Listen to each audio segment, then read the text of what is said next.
Hi everyone, I'm Mataure. Welcome back to my channel. If you're here for the first time, welcome here. And if you're a returning resident, good to see you guys. I hope you all click the subscribe button and are ready to get straight into this video. Today we're going to talk about something that's quite dear to my heart and makes me feel a little bit vulnerable to admit.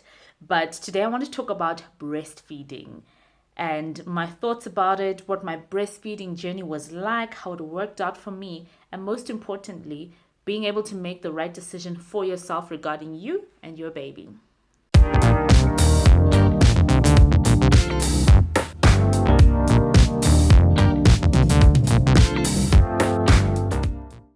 From the beginning, when I got pregnant, I had a pretty good idea about whether or not I wanted to breastfeed, and the answer was generally no. I debated with my sisters, my cousins, all the new moms that I knew about whether or not I wanted to breastfeed, and for the most part, I decided that I didn't want to.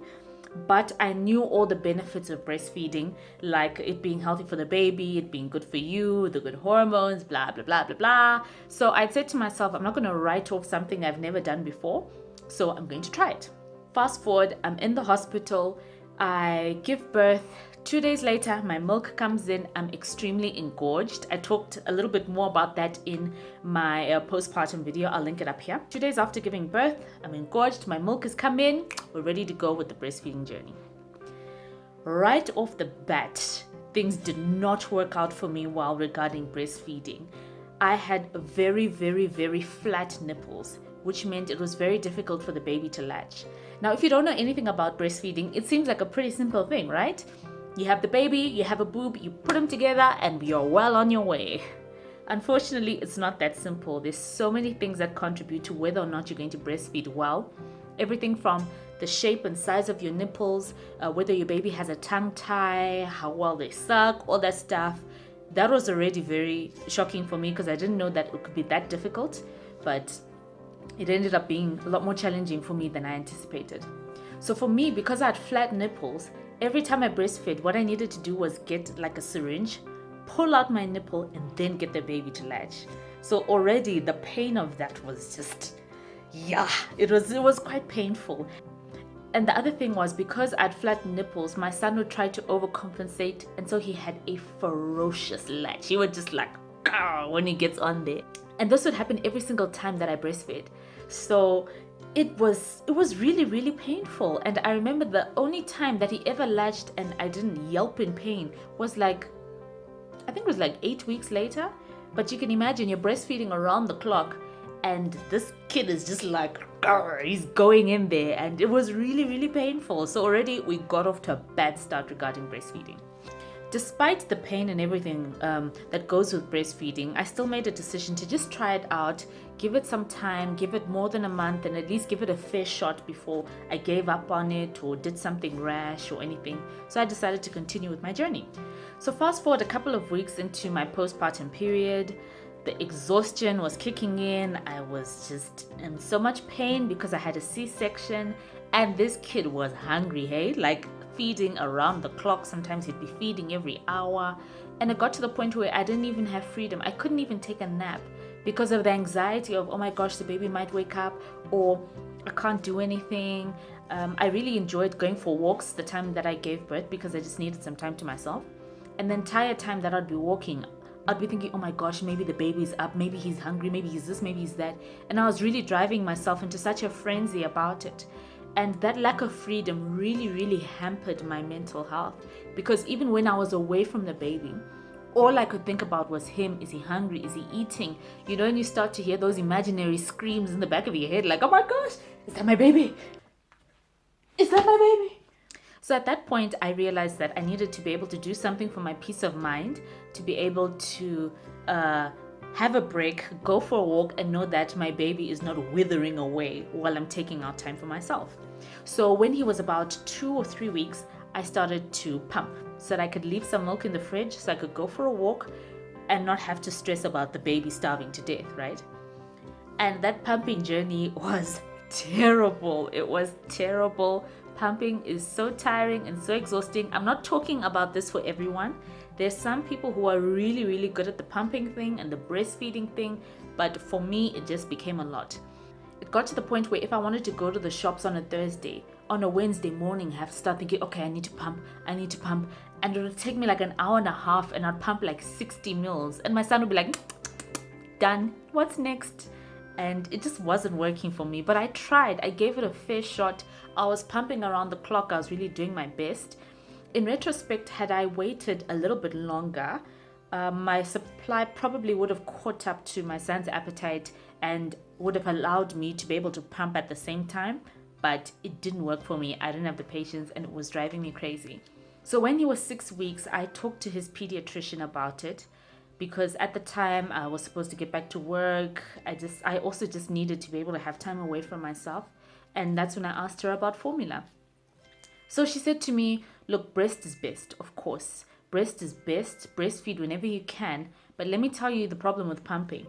There's going to come a time when you're going to pump for over an hour and you're going to spill that milk, and you are going to go absolutely insane from frustration and burst into tears. So for your mental health, for you to be able to cope, just put the baby on formula. And this is the amazing thing. She said to me, you come first. If you feel like you need to formula feed to be able to preserve your mental health, do that. Do that and breastfeed as much and as long as you possibly can.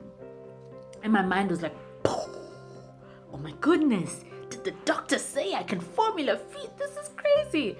And I think it was so difficult for me to process, because whenever you tell someone that you're not enjoying breastfeeding, people just tell you, no, just hang in there. It gets easier. It gets better. It wasn't working for me. I was exhausted around the clock. I was so overwhelmed and so frustrated. It got to the point where I was almost starting to resent my baby every time he was hungry, because I knew he'd be breastfeeding, and I felt like he was taking from me, and he was just taking, and it was really starting to hamper my mental health. I was also afraid of the judgment from people around me about what people would think, because at the time he was only 6 weeks old. He was a tiny little thing, and he was born really, really small as well. And obviously people always tell you breast is best. So I was ashamed to say that I wanted to formula feed, because society feels like when you don't have a problem regarding breastfeeding, you should do it. My supply was okay. He was latching all right eventually. We worked out a system. I was managing to breastfeed. Therefore, I should breastfeed. And for me, that wasn't working for me. My mental health was getting affected. So I decided to make the switch, and I put him on formula. I got a little bit of backlash from some people around me, but I realized that I need to then do what works best for me and for my baby, because ultimately I'm the one who's stuck with this kid, and having a crazy mother is not doing him any favors, breastfeeding or not. So at 6 weeks, I put him on formula. So for the most part, during the day he was formula fed, and at night he breastfed. Being able to formula feed my son did 3 amazing things for my mental health. Number 1, it allowed me to have time away and space. This was so huge for me, because I could do stuff. I could leave the house and not have to worry. I was able to go shopping. To be honest, I didn't do all that much. But trust me, when you have a new baby, you know that every single minute that you can enjoy away from your kid is so important. So I'd go window shopping, Bordeaux Village, and just wander around, and it was so beautiful. It made me so happy, and it allowed me to be able to do that without stressing about him. I could forget I had a baby for a while, which was beautiful, and something I highly, highly recommend for new moms out there, and not be overwhelmed by guilt because I left my baby behind. Number 2, it allowed those around me to be able to get to know the baby a little bit better as well, including my helper. So I had full-time help, but because I was breastfeeding around the clock, she would take him for 45 minutes, he'd sleep, and then I'm feeding him. And then he'd wake up, they'd go for a walk for 10 minutes, and then I'm feeding him. And it also made me really, really, really possessive over the baby, because I felt like, oh my gosh, nobody can take care of him but me. Very damaging, to be honest. If you're a new mom, don't get into that trap. But it allowed for her to be able to take him, and I could close my door, I could take a nap, I could watch a movie, and just have complete peace, knowing that he's fed, he's happy, and he didn't need me. So for me, that aspect of him not needing me around the clock, that was fantastic, and it took such a weight off my shoulders. Of course, every baby has those moments where it's like, oh, I only want mommy, or I only want to be with mom, which is fine, but it also reduced the number of times that actually happened. It gave me room to breathe and chill out for a while and not have to worry. And also, it helped me to trust her a little bit more with the baby, because she was out there with him. I knew they eventually got used to each other. And even to this day, I mean, this is 10 months down the line, I have such a beautiful relationship with my helper that I can go all day and be gone like from 7 till 9 p.m. and I know that he's in good hands. I know how she is with him. She knows how I like her to treat him. And it just helps when it comes to the trust factor. And it takes the weight off your shoulders. Number 3, it helped me to breastfeed for longer. I think if I had been hell-bent on exclusively breastfeeding, I probably would have quit completely after like 3 months and just not breastfed at all and just went straight onto formula. But because when he was 6 weeks old, I realized very quickly that I needed time to have a break. I didn't stop breastfeeding because I knew that, look, when I don't feel like breastfeeding, I can hand him over, he can be formula fed, or I can formula feed him myself. So it allowed breastfeeding to become a choice for me, an option, as opposed to something that I had to do. So because I knew I didn't have to do it, it made me breastfeed more. I'm still breastfeeding now, 10 months down the line. I think I'm probably ready to let it go, but I'm not sure yet. I'm a little bit on the fence about it. And I know, of course, they say breastfeed until 18 months. I'm not going to make it that far. I absolutely will not make it that far, but I'm going to do my best. But it's been such a learning curve. It's been such a learning curve for me. And I learned that sometimes people can recommend whatever they want. They can recommend that you do this for your baby and you do that for your baby. You know, people love to give new moms advice, including me. I am one of those people.